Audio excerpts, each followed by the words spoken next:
Okay, चलिए फिर अब एक काम करते हैं। अब यहाँ से आगे क्या, इस पर बातचीत करेंगे। और आज फिर हमारे साथ लक्ष्मण जी जुड़ेंगे सबसे पहले राइट अप फ्रंट दिल्ली से, क्योंकि सारा एक्शन दिल्ली से ही चल रहा है आजकल। Yes. तो लक्ष्मण जी के पास आते हैं। उससे पहले एक चीज़ जो मार्केट को अब समझनी है उस पर बात कर लेते हैं आशीष, क्योंकि हम बात कर रहे हैं मोदी 3.0। और खैर मोदी 3.0 पर काफ़ी लोग ट्रोल कर रहे हैं कि ये एग्जैक्टली मोदी 3.0 नहीं है, शुड बी मोदी 2.5 या फिर कोलिशन ऐसे करके।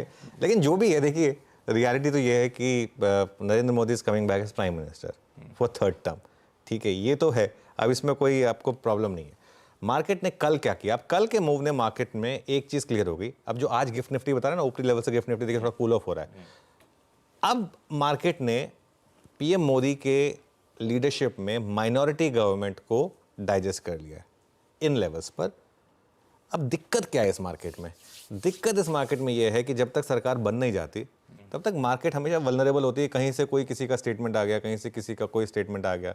अगर फुल मेजॉरिटी वाली गवर्नमेंट होती है तो ये सब चीज़ें निकल जाती हैं।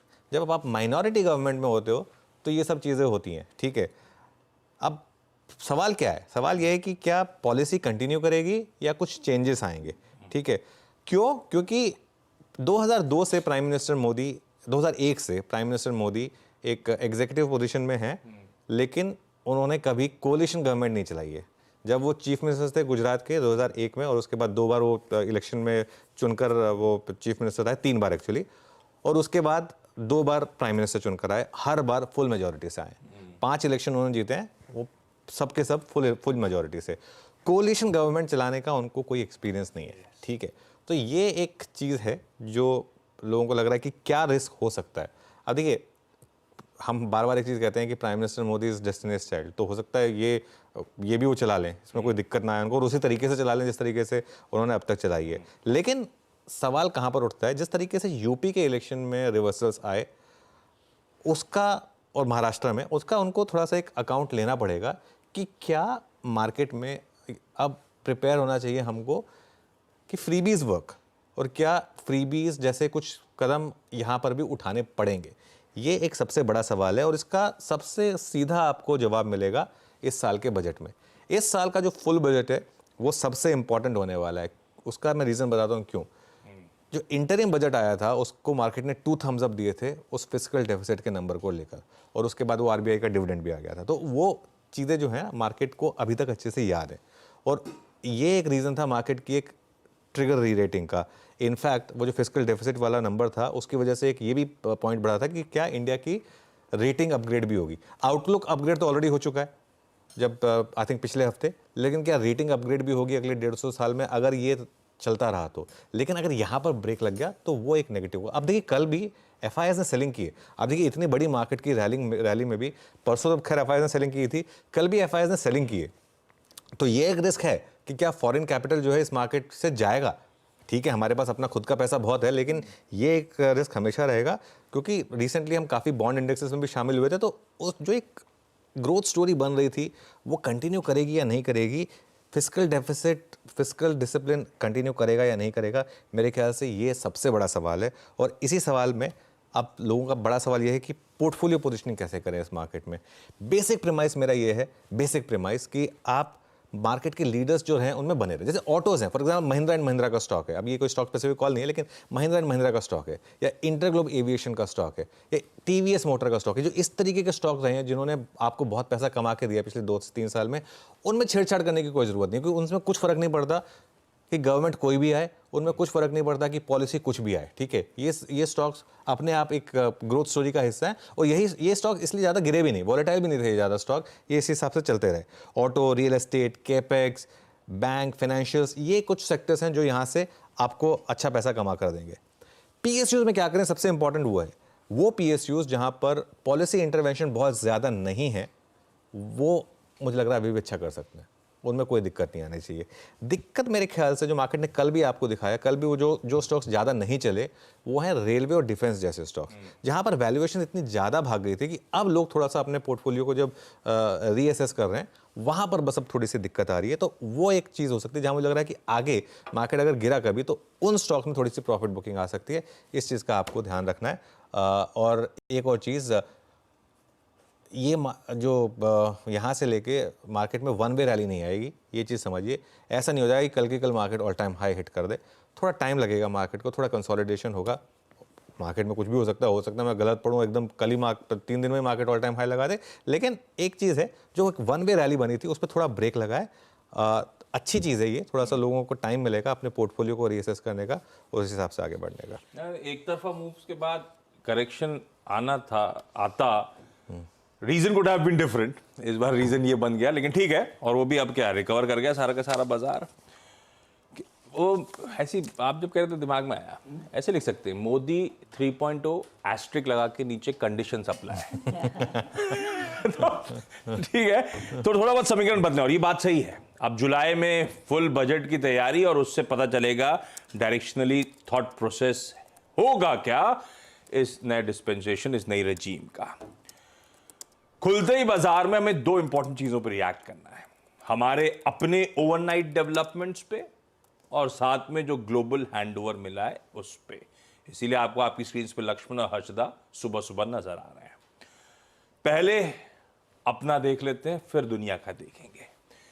कल बाजार बंद होने के बाद 2 इंपॉर्टेंट मीटिंग्स लाइंड अप थी, एनडीए की पीएम के घर पे और अपोजिशन की या इंडिया अलायंस की खरगे साहब के घर पे।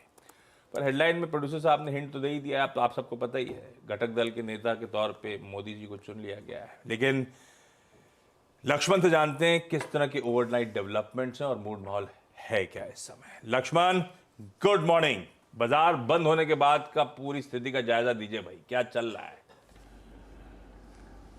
बिल्कुल, बाजार बंद होने के बाद और आप जब सोने चले गए थे उसके बीच में बहुत सारे डेवलपमेंट हुए हैं। बता दूं कि पहली बात तो एनडीए की जो बैठक हुई वो तो हेडलाइन में आपने देखा, लेकिन उसमें एक चीज़ जो सबसे महत्वपूर्ण थी कि एनडीए की बैठक की जो तस्वीर और वीडियो जारी किया गया उसको गौर से देखिए तो एनडीए के घटक दलों के नेताओं के बॉडी लैंग्वेज को देखिए और भाजपा और एनडीए के सहयोगी दलों के बीच के तालमेल को देखिए, तो मुझे बहुत सौहार्दपूर्ण माहौल लगा। तो कहीं से वो तनातनी जैसे संकेत नहीं आ रहे थे। दूसरी चीज, उस बैठक में जो घोषणा पत्र कह सकते हैं, जिस प्रस्ताव को पारित किया गया, उसमें कोई नई बात या फिर अलायंस सहयोगी वाली कोई बात वहां पे दिख नहीं रही थी, उसकी बू आ नहीं रही थी। वही बात दोहराई गई जिसको प्रधानमंत्री दोहरा रहे थे, 4 जातियां, महिला, युवा, गरीब, किसान पर फोकस रहेगा। वही कहा गया कि विकसित भारत का जो सपना प्रधानमंत्री ने देखा है उस सपने को साकार प्रधानमंत्री ही करेंगे और हम प्रधानमंत्री के साथ हैं और मोदी के नेतृत्व में एनडीए की सरकार बनेगी। तो ये तो बात रही कि एनडीए के सभी सहयोगी दल भाजपा के साथ हैं, इसमें कहीं कोई शक शुबा नहीं है, ये उस बैठक से साफ हो गया। दूसरी तरफ जो अटकलें लगाई जा रहे थे कि इंडी गठबंधन एनडीए के कुछ घटक दलों को अपने पास मिलाने की कोशिश करेगा, उस पर भी विराम लग गया। जब इंडी गठबंधन की बैठक खत्म हुई देर शाम, तो साफ तौर से कह दिया है कि फिलहाल सरकार बनने का दावा वो पेश नहीं करेगी, वेट एंड वॉच की स्थिति में रहेगी। यानी वहां से भी जो खतरा था वो भी टल गया। तो दोनों स्थिति में देख करके अब लगता है कि प्रधानमंत्री मोदी का तीसरा टर्म लगभग तय है। 7 जून को जब संसदीय पार्लियामेंट्री बोर्ड की बैठक होगी तो वहां पे औपचारिक चुने जाएंगे नेता और फिर उसके बाद 8 तारीख को शपथ होने की पूरी संभावना है। 7 जून यानी कि कल और 8 जून यानी कि परसों, मतलब सैटरडे को शायद वो शपथ ग्रहण समारोह। इसका मतलब क्या निकला? सैटरडे को भी काम करना है। वैसे ही हफ्ता ऐसा लग रहा है 2-3 हफ्ते कंबाइंड है, 3 दिन में ऐसा लग रहा है। अच्छा, वो अपडेट शाम को खरगे साहब के घर से पता कैसा है कि इंडी फ्रंट कह रहा है, इंडी अलायंस कह रहा है कि हमने डिसाइड किया है हम कोई अटेम्प्ट नहीं करेंगे गवर्नमेंट फॉर्मेशन का, पर हम ओपन है रीच आउट करने के लिए। बाकी पॉलिटिकल तुच्छित भी मेरी, फट भी मेरी। एक चीज है, हाँ, वो क्या होता है ना, देखिए जब क्लियर हो गया कि जब चंद्रबाबू नायडू और नीतीश कुमार दोनों ने साफ बोल दिया तो कुछ बचा नहीं है फिर उसमें। फिर वो एक क्लियर हो गया था कि नहीं अब आप नहीं कर पाएंगे उसमें इसके लिए। तो वैसे नंबर्स आई थिंक मैं कल ये पढ़ रहा था कि कुछ 8-10 इंडिपेंडेंट का भी सपोर्ट ले लिया है, तो 303 का नंबर तो ऑलरेडी क्रॉस हो चुका है। आशीष, ये क्या होता है ना, एक बार आप जब सरकार बनने की वो कवायद शुरू हो जाती है उसके बाद धीरे धीरे बाकी जो इंडिपेंडेंट्स हैं, जो थोड़ी सी जैसे फॉर एग्जांपल नॉर्थ ईस्ट की पार्टियां हैं, जो छोटी पार्टियां हैं, जो अपने अपने छोटे छोटे स्टेट को रिप्रेजेंट करती हैं, वो नॉर्मली जो भी पावर में होता है उसके साथ अलाइन हो जाती है। ये मतलब एक नॉर्मल है ना, गिवन है, ह्यूमन साइकी है कि भाई जो पावर में है उसके साथ अलाइन हो जाइए आप, उसमें कोई दिक्कत नहीं है। तो ये मुझे हैरानी नहीं होगी अगर जब वो वोट ऑफ कॉन्फिडेंस आएगा, वैसे तो खैर वो वॉइस वोट से ही हो जाना चाहिए, लेकिन जब वोट ऑफ कॉन्फिडेंस आएगा, बाई चांस उसमें वोटिंग हो गई, मुझे हैरानी नहीं होगी अगर वो नंबर जो है ना वो 310 भी क्रॉस कर जाए, तो एक बार सरकार बन जाए उसके बाद। तो इसके लिए ये अब एक चीज़ तो क्लियर है कि एक मोर और लेस मार्केट मान के चलेगा कि मोर और लेस स्टेबल गवर्नमेंट है। बस ये है कि आप एक या दो एलआई पे थोड़ा सा डिपेंडेंट है, और देखते हैं वो आगे जाके 6 महीने बाद, 1 साल बाद क्या स्थिति बदलती है वहाँ पर। अच्छा लक्ष्मण, लीडर के तौर पे तो चुन लिया, पर ये बीजेपी अलाइज की बार्गेनिंग पावर, अब वो स्पेशल स्टेटस राज्यों का या ज्यादा मीटियर रोल जो नया कैबिनेट फॉर्म होगा, इस तरह की अटकलें लगी हैं और होगा भी शायद ऐसा कुछ, उसकी झलक मिली है? अभी इन सब कंट्रोल्स पे कुछ स्पिल ओवर हुआ नहीं है। बिल्कुल, कल से सत्ता के गलियारों में यही सबसे बड़ा सवाल बना हुआ है और अगले 24 घंटे इस मायने में बहुत महत्वपूर्ण है जहां पे राजनाथ सिंह, नड्डा और अमित शाह, इन तीनों को जिम्मेदारी सौंपी गई है कि आप एनडीए घटक दलों से बातचीत करिए और पूछिए कि उनकी क्या चाहत है, हम क्या दे सकते हैं। लेकिन मुझे दो ठोस संकेत मिल रहे हैं। पहली बात कि ये कि बहुत ज़्यादा मंत्रालय दे देंगे, महत्वपूर्ण मंत्रालय दे देंगे, इसकी संभावना कम है। कम इसलिए बता रहे हैं लोग कि एक तो भाजपा बहुत कम नंबर पे नहीं है, जो नंबर है वो ठीक ठाक नंबर है, और दूसरी बात कि एक दूसरी थ्योरी ये चल रही है कि दोनों घटक दल टीडीपी और जेडीयू दोनों के अपने अपने राज्यों में सरकार है। तो ऐसे में एक थ्योरी है कि आप सेंटर में बहुत ज़्यादा दखल मत दीजिए, सेंटर में हमसे बहुत ज़्यादा मत मांग करिए, डिमांडिंग मत रहिए, आपको हम स्टेट में इसकी भरपाई कर देंगे। भरपाई कैसे करेंगे? आपको ज़्यादा फंड एलोकेट कर देंगे, आपके डेवलपमेंट प्रोजेक्ट को हम ज़्यादा वहाँ बढ़ावा दे देंगे, वहाँ पर हम ज़्यादा आपको सपोर्ट करेंगे, यहाँ पर आप जो है सो थोड़ा सा नरमी बरतिए। तो ये थ्योरी मुझे लगता है कि ज़्यादा व्यवहारिक लग रही है। हालांकि कल तक इस पे स्थिति साफ होगी। और वैसे भी कई सारे मंत्रालय हैं, आप देखें तो जो एडिशनल चार्ज के तौर पर था इस सरकार में, एक मंत्री के पास 3-3, 4-4 पोर्टफोलियो था, तो वो सारे पोर्टफोलियो देने के लिए वैसे ही तैयार यहाँ पे सरकार बैठी रहेगी। और कई सारे मंत्री इनके हार भी गए हैं तो उनका भी पोर्टफोलियो खाली हो रहा है, तो ये सब देने में दिक्कत नहीं होगी। लेकिन 5-6 मंत्रालय जिसको बीजेपी हर हाल में चाहेगी अपने कब्जे में रखना, जिसमें ऊपर के 4 मंत्रालय हो गए, रक्षा, गृह, वित्त और विदेश मंत्रालय, रेल मंत्रालय, उद्योग मंत्रालय, ये सब अपने पास रखना चाहेगी। बाकी बहुत सारे मंत्रालय सहयोगी दलों को देने के लिए, तो बहुत ज़्यादा एकदम बिल्कुल अड़ जाए उसकी गुंजाइश मुझे कम दिख रही है। कोर मंत्रालय इनके पास रहे तो भी बाजार का कॉन्फिडेंस बढ़ेगा। मतलब ओवरनाइट डेवलपमेंट जो हुए हैं, लक्ष्मण ने कल वो एक फोटो शेयर कर दी थी हवाई जहाज की, तो वो सब अटकले सब हैव डाइड डाउन। जो भी आउटकम ओवरनाइट आया है बाजार के लिए और कॉन्क्रीट हो गया, पॉजिटिव ही है। देखिए क्या है ना, ऐसा मानो पटना से दिल्ली की एक ही बिजनेस क्लास वाली ये फ्लाइट भेजा है। किसने? एयर होस्टेस ने भेजा आपको वहां पे फोटो? क्या सबके पास था फोटो वैसे है लक्ष्मण? नहीं, एयर होस्टेस नहीं भेजा। वहां पे जैसे ही पता चला कि दोनों नेता आ रहे हैं एक ही फ्लाइट में, तो सब लोगों ने अपने अपने लोगों को जगाना शुरू किया कि उस फ्लाइट से कुछ वीडियो आ जाए। तो कुछ पैसेंजर्स ने भेजे, स्टाफ वैसे इन सब चीज़ों में इन्वॉल्व नहीं होते तो उन लोगों ने नहीं भेजा। नहीं उसमें क्या है आशीष, क्या है अब एक ही बिजनेस क्लास की फ्लाइट है, अब उसमें वो दोनों बैठे हैं साथ में, और ऑब्वियसली ऐसा तो नहीं है ना कि दुश्मन है कोई, तो आपस में बातचीत तो होगी, ऐसा नहीं है। पॉलिटिक्स में दुश्मन तो अब ऐसा थोड़ा ना होता है। अब कल को मैं मान लो किसी उसमें जाऊँ, किसी इवेंट में जाऊँ, मुझे कोई और वहाँ दिख जाए, तो ऐसा थोड़ा ना कि मैं उससे बातें नहीं करूँगा। ऑब्वियसली साथ में तो रहेंगे, बात तो करेंगे, लेकिन उसका कुछ भी मतलब हो सकता है।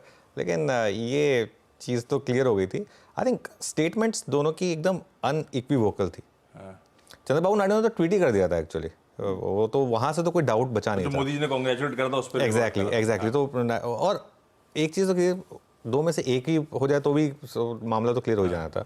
और यही चीज़ आई थिंक उसके बाद नीतीश कुमार ने भी बोल दी, उसके बाद मामला एकदम क्लियर होगा। वही तो कल मार्केट ने पचा लिया वो।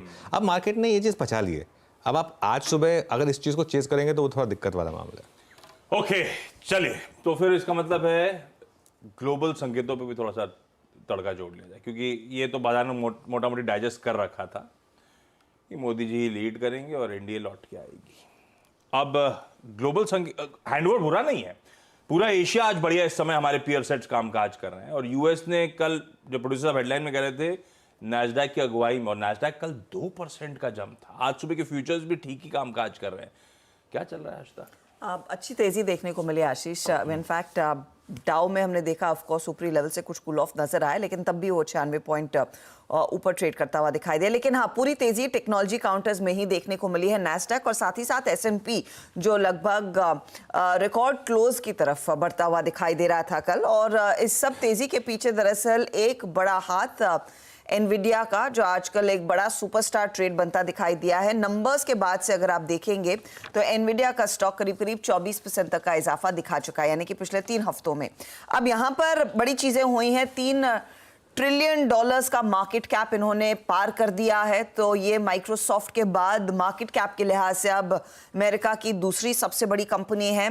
एप्पल अल्फाबेट को पीछे छोड़ दिया है इन्होंने, और उसको लेकर ऑफ कोर्स मार्केट में एक अच्छी खासी तेजी बनती दिखाई दी है। इनफैक्ट कई सारे जानकार कह रहे थे कि जिस तरह का कन्विक्शन कंपनी के सीईओ में इस समय दिखाई दे रहा है वो अच्छा है, जो प्रोडक्ट लाइन इन्होंने अनाउंस की है उस पर काफी ज्यादा भरोसा है। तो एनविडिया दरअसल अभी भी कंट्रोल में है उस पर्टिकुलर रैली की।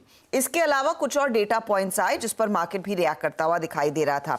एक तो इनका जो जॉब्स डेटा आया है, एडीपी की जो jobs report, private jobs report आई है, वहां पर एस्टिमेट था 1.75 लाख के आसपास का, आंकड़ा आया है 1.52। तो प्राइवेट पेरोल में थोड़ी सी नरमी देखने को मिली। अब फिर से उम्मीद बढ़ने लगी है कि क्या रेट कट पहले आएगा या नहीं आएगा, तो उस लिहाज से भी मार्केट में थोड़ा सा एक्साइटमेंट था। दूसरी तरफ अगर आप ध्यान देंगे, इनका जो यूएस का ISM सर्विसेज का PMI डेटा है वो 9 मंथ हाई पर आता हुआ दिखाई दिया, तो वो एक पॉजिटिव साइन मानी गई। अब यहां से आप गौर करिएगा, बॉन्ड यील्ड थोड़ी सी हल्की हल्की कूल ऑफ होती हुई दिखाई दी है, चाहे वो 10 ईयर बॉन्ड यील्ड हो या फिर 2 ईयर बॉन्ड यील्ड हो, उस पर भी मार्केट की नजरें थी। आज इंपॉर्टेंटली सब देखना चाहेंगे और ग्लोबल मार्केट्स की नजरें हैं कि ECB रेट कट के लिहाज से किस तरह का एक्शन लेता है। अगर वो रेट कट आता है तो 2019 के बाद ये पहला रेट कट होगा। माना यही जा रहा है कि 25 बेसिस पॉइंट का एक रेट कट आएगा, लेकिन रेट कट के साथ साथ अब सभी लोग देखना चाहते हैं कि कमेंट्री आने वाले समय के लिए क्या उभर कर आएगी, क्या सितंबर के लिए आने वाली पॉलिसी के लिए क्या कुछ इंडिकेशन आता है या नहीं कि ये रेट कट का सिलसिला बरकरार रहेगा या नहीं। उसी को लेकर सबसे ज्यादा एक्शन देखने को मिला है। उसी को लेकर आज दरअसल एशियाई मार्केट्स में भी अच्छी खासी तेजी देखने को मिली है और जापान भी आउट परफॉर्म कर रहा है। अच्छा, बाय द वे 39,000 से ज्यादा दूर नहीं है जापान का इंडेक्स निकाई, तो उस पर भी लोगों की नजरें हैं कि वहां पर कितना एक्शन बढ़ता हुआ दिखाई दे सकता है। बहुत बढ़िया। अच्छा, ग्लोबल हैंडओवर हमारे अभी मोटा मोटी अब लग रहा है सब कुछ चंगा सी। कुछ रिस्पाइट कल स्क्रीन पे प्ले आउट हुआ था, गिफ्ट निफ्टी कह रहा है थोड़ा बहुत रिस्पाइट उसके ऊपर और नजर आएगा, लेकिन इस बीच हमारा ट्रेडिंग सेटअप है कैसा। कल वो जो शुरुआती लड़खड़ाहट के बाद भारतीय बाजार एक तरफा मूव दिखा रहे थे, उसके पीछे की कहानी है क्या, ट्रेड सेटअप कैसा बैठ रहा है, समीकरण कैसे, पहले उस पर फिर चलते हैं निफ्टी बैंक निफ्टी पे। देखिए, सेटअप में तो वही चीज़ कि FIS की सेलिंग एज इट इज़ है कल, और ये चीज़ अब आप समझ लीजिए कि शायद FIS की और भी सेलिंग आ जाए। तो अगर मार्केट की जो तेज़ी पे ब्रेक लगना है वो वहीं से लगना है। कल 4,500 करोड़ DIIs ने बाय किए, लेकिन एक चीज़ क्लियर हो गई, डोमेस्टिक पैसा वो एक दिन की नर्वसनेस के बाद वापस आ गया। डोमेस्टिक ट्यूसडे को हम ज़्यादा क्यों गिर गए थे, क्योंकि FIs ने बेचा था और DIIs ने भी बेचा था। वो देखिए बार में आपको दिखाई देगा, वो जो एक DI का रेड बार बन गया था, मेन दिक्कत तो वहाँ से आ गई थी ना, वरना तो FIs तो बेच ही रहे हैं। FI के तो सारी नेगेटिव बार हैं, पहले भी बार नेगेटिव थे। दिक्कत क्या आ गई थी कि ट्यूसडे को FI का 12,000 करोड़ का सेल आ गया था और उसके सामने DI भी बेच गया था। DI ने उसके सामने का थोड़ा काउंटर कर लिया था उस दिन, तो थोड़ा सा मामला मजबूत रहता। ये 1-2 दिन कभी ऐसा हो जाता है। कल लेकिन नॉर्मल हो गया, FIs ने बेचा, DIs ने खरीद लिया, कोई दिक्कत नहीं है। अच्छा, कल FIs ने थोड़ी सी शॉर्ट कवरिंग करी है, बहुत ज़्यादा नहीं लेकिन थोड़ी सी शॉर्ट कवरिंग करी है। अभी भी काफ़ी शॉर्ट्स हैं। इंडेक्स फ्यूचर्स में 2,500 करोड़ प्लस, स्टॉक फ्यूचर्स में 1,900 करोड़ प्लस, और विद इन इंडेक्स फ्यूचर्स एक क्लियर कट इंडिकेशन है कि निफ्टी फ्यूचर में ज़्यादा शॉर्ट कवरिंग हुई। बैंक निफ्टी में 200 करोड़ की बाइंग हुई, निफ्टी फ्यूचर में 2,300 करोड़ की बाइंग हुई। और अब आप अगर ट्रेंड देखें तो वो जो बहुत ज़्यादा मैसिव शॉर्टिंग हुई थी 4 जून को, 9,841 करोड़ बिके थे वहाँ पर, अब कल उसमें से 1/4 तो बायबैक हो गए, करीब करीब 2,500 करोड़। लॉन्ग शॉर्ट देखें आप तो कल 23,000 लॉन्ग जुड़े आशीष और 21,000 शॉर्ट कटे, और कुल मिलाकर अगर आप नेट कॉन्ट्रैक्ट के हिसाब से देखेंगे तो जो हम 3,55,000 शॉर्ट पर पहुँच गए थे, अब वो 3,11,000 पर। 3,11,000 भी बहुत शॉर्टिंग है, ठीक है। तो इसके लिए अभी भी मामला मार्केट का वन वे और द अदर डिसाइड नहीं हुआ है किस साइड जा रहे हैं हम। 3,11,000 शॉर्ट हैं। इंडिया विक्स कल 30% गिरा, 18.88 पर आ गया। अब बाकी की जो इंडिया विक्स में गिरावट है वो आज आ जाएगी। आज मुझे लग रहा है इंडिया विक्स 15-16 पर आ जाएगा और अगले 3-4 दिन में एक बार सरकार बन जाए उसके बाद वापस हम वो 11-12 के इंडिया विक्स पर आ जाएंगे जो हमारा नॉर्मल था। उसके बाद मार्केट को एनालाइज करना थोड़ा ईजी हो जाएगा। पुट कॉल रेशियो 0.75 वर्सेस 0.73, तो अभी भी थोड़ी सी जगह है। और उसके अलावा बैन की जहाँ तक बात है, एक ही स्टॉक है बैन में, जी, जो अभी भी बना हुआ है। बिल्कुल ठीक, ये है आज का ट्रेड सेटअप। पर आज का दिन इंपॉर्टेंट, आज निफ्टी 50 की वीकली एक्सपायरी भी है और कल सुबह तड़के आनी है क्रेडिट पॉलिसी, तो बाजार अब उस पर भी, हालांकि वो एक नॉन इवेंट सा शायद फिर से रहने वाला है। पर निफ्टी का अप्रोच क्या रखें, वो एक बड़ा कंफर्ट बन गया था वो पैनिक डे का, लो ट्यूसडे का जो आपने मेंशन करता, पर वो दूर हो गया है काफी। तो अब निफ्टी पे क्या वॉच आउट करना है, कैसे अप्रोच रखूं? देखिए, निफ्टी की अप्रोच पर आऊँ उससे पहले मैं आपको एक चीज़ दिखाता हूँ। आज एक्सपायरी है और मैं ऑप्शंस डेटा देख रहा था, मतलब भयंकर ऑप्शंस डेटा है। पुट राइटिंग तो है ही नहीं। 22,500 के पुट लेकर आइए फॉर एग्जांपल, 22,500 के पुट में कुल मिलाकर ओपन इंटरेस्ट है 43 लाख का, ठीक है, और वो 160 रुपये पर है, ठीक है। और एक 22,500 की कॉल कुल मिलाकर 160 रुपये का, वो 160 रुपये का ट्रेड और ओपन इंटरेस्ट देखिए 43 लाख। उसके सामने 22,500 की पुट देखिए आप, 22,500 के पुट में कम ओपन इंटरेस्ट, जबकि हम 22,600 के ऊपर हैं आशीष, और उसका प्रीमियम देखिए 150 रुपये, ठीक है। 22,500 की कॉल जिसकी इंट्रिंसिक वैल्यू खुद 120 रुपये होनी चाहिए, उसका प्रीमियम है 159 रुपये। 22,500 की पुट जिसकी की इंट्रिंसिक वैल्यू कुछ है ही नहीं, हम 22,620 पर हैं, उसका प्रीमियम अभी भी है 151 रुपये, ठीक है, आप समझ रहे हैं। और देखिए ओपन इंटरेस्ट 22,500 की पुट में है ही नहीं, क्योंकि 22,500 की कॉल में ओपन इंटरेस्ट है। ये फियर फैक्टर है, ये मार्केट में अभी भी एग्जिस्ट करता है। ये देखिए इस स्क्रीन को देख लीजिए, ये स्क्रीन आपको बता रही है एक इंडेक्स जो 22,620 पर बंद हुआ है, वहाँ 22,500 की कॉल 150 रुपये पर है और 22,500 की पुट 150 रुपये पर है। ये 22,600 पे भी होता अगर, तब भी एक बार समझ में आ सकता था। आप में नर्वसनेस और फियर दिखा, हाँ, 22,600 पे भी अगर ये डेटा होता तो भी एक बार के लिए समझ में आता था। मैं आज सुबह 2-3 बार क्रॉस चेक किया इस डेटा को कि क्या मैं डेटा सही देख रहा हूँ, और मैं फिर डेटा में सही देख रहा हूँ। इसका एक और मतलब भी है, इसका एक और मतलब ये भी है कि अपॉर्चुनिटी भी है।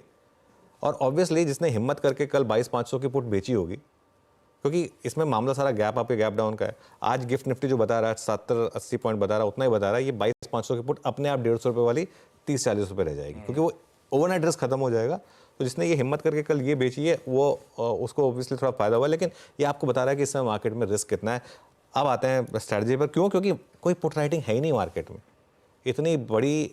उसके बाद और ऐसा भी नहीं कि कॉल राइटिंग भी कोई बहुत ज़्यादा है, कॉल भी वो जो मैंने दिखा दिया आपको, लेकिन उसके बाद सीधा 23,000 पर कॉल है। तो मार्केट में क्या है ना, 200-200 पॉइंट की इंटरडे स्विंग्स आएंगी अभी अगले 3-4 दिन। आप उसको उस हिसाब से अप्रोच कर सकते हैं तो करिए, क्योंकि ये मार्केट बहुत टफ है। यहाँ आप स्टॉप लॉस कहाँ रखेंगे? मैं लेवल्स देख रहा था, कोई स्टॉप लॉस बन ही नहीं रहा है। फॉर एग्जाम्पल, पहला सपोर्ट है आपका 22,500 से 22,565, जो है आपका 20 डे का जोन। उसके बाद सीधा बड़ा सपोर्ट पता है कहाँ पर आता है आशीष? 21,800 पर। अब 22,500 से लेके 21,800 के बीच में कोई सपोर्ट ही नहीं है मार्केट में। 21,800 कल का लो, अभी मैं ट्यूसडे के लो की तो बात ही नहीं कर रहा हूँ, लेकिन ट्यूसडे का लो वैसे हार्ड बॉटम बन चुका है, ये बात हम क्लियर कर चुके हैं। तो अब दिक्कत क्या है कि 22, या तो आप एक ट्रेड ले लें 22,500 का स्टॉप लगा दें, या फिर आप ट्रेड ले ही ना, क्योंकि उसके बाद अगला सपोर्ट सीधा 21,800 पर है। उसके बाद आप 22,400, 22,300, 22,200 कहीं भी स्टॉप लॉस लगाएंगे, हो सकता है वो लग जाए और उसके बाद मार्केट रिवर्स हो जाए। ये दिक्कत है मार्केट में। यहाँ पर रेजिस्टेंस कहाँ पर है? पहली रेजिस्टेंस है 22,650, वो जो हमने कॉल दिखाई उसके हिसाब से कॉल राइटर का जोन है 22,650, और बड़ी रेजिस्टेंस है फिर सीधा पता है कहाँ पर? 23,338 ऑल टाइम हाई।